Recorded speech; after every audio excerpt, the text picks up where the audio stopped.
Assalamualaikum warahmatullahi wabarakatuh. Perkenalkan, saya Dita Amalia Putri dengan NIM 221050111056 dari kelas A1 ingin membahas tentang hubungan struktur dan metabolisme obat untuk memenuhi tugas kimia medisinal. Sebelumnya, kita harus terlebih dahulu tahu apa itu metabolisme obat. Metabolisme obat adalah proses modifikasi biokimia senyawa obat oleh organisme hidup yang dapat menyebabkan aktivasi atau inaktivasi senyawa obat.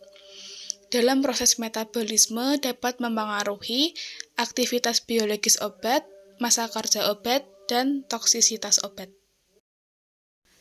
Selanjutnya, kita harus mengerti pentingnya studi metabolisme obat.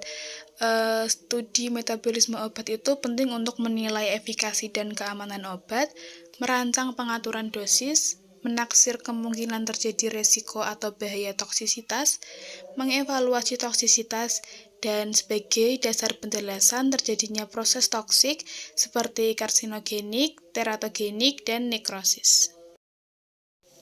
Selanjutnya, jalur obat menimbulkan efek biologis. Obat aktif masuk ke peredaran darah, berinteraksi dengan reseptor, dan terjadi respon biologis.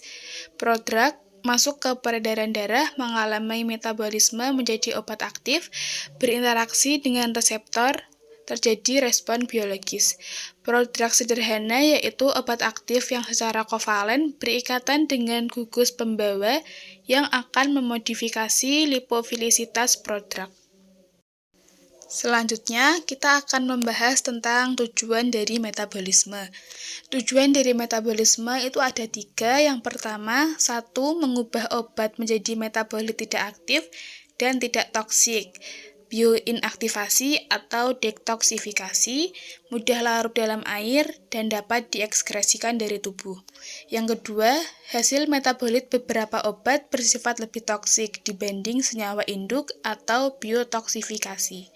Yang ketiga, hasil metabolit beberapa obat memberikan efek farmakologis berbeda dari senyawa induk.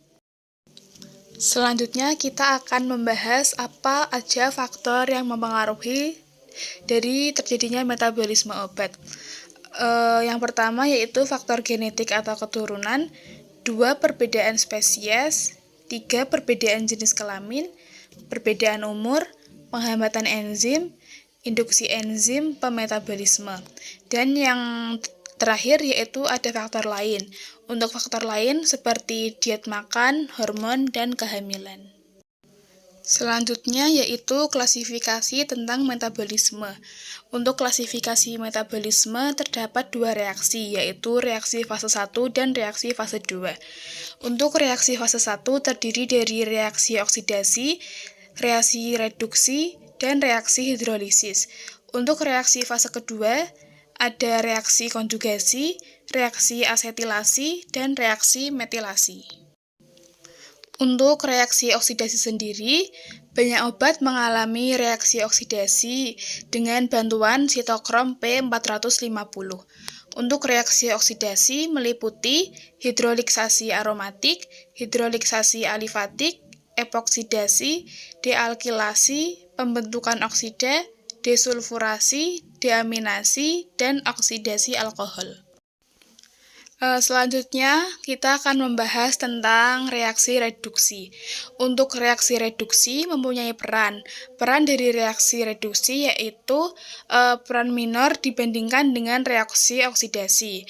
Untuk reaksi reduksi juga banyak melibatkan enzim NADPH CYP450 reduktase. Peran dari reaksi reduktasi yaitu penting pada metabolisme senyawa yang mengandung gugus karbonil, nitro, dan azo. Reaksi reduksi meliputi 1. Reaksi aldehid dan keton, 2. Reduksi nitro, 3. Reduksi azo. Sekian materi yang bisa saya sampaikan. Terima kasih. Wassalamualaikum warahmatullahi wabarakatuh.